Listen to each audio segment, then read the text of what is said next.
Ipapasa sir. Kasi ang puso dyan. Hoy! Dito. Wala na.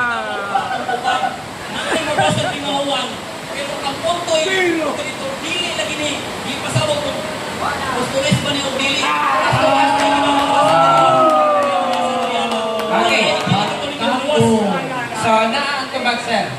Ang iyang tubag is, he cannot identify clearly kung si Juan ba ito ang apostol o dili. O na iyang tubag. O na nga, ano ginuot pa rin mo sa mga apostol na hindi pa nakalo? Okay, that is your question. Like follow-up question.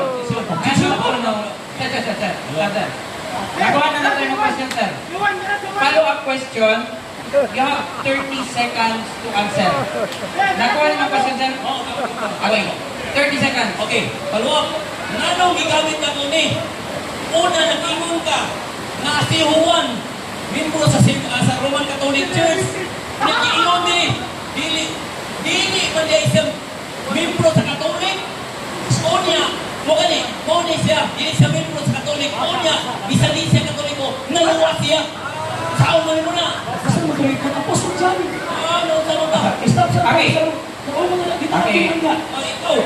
Okay, timer stop. So, nakuha naman nimo ang iyang tubag ganina, sir. Nakuha na po nimo ang iyang pangutana ganina ikong itubag. Okay.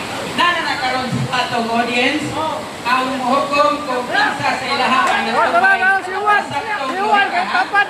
Pwede niyo ba mo pinag-udyad sa insay sa'yo, insay sa to, ha? Tala na ninyo, mga audience, isa sa ilaha ang tumaan o sakto, sumala sa saktong pamilya. Okay? So, we will now proceed to the next question, sir. Ang sa bakat, mao ang yawa.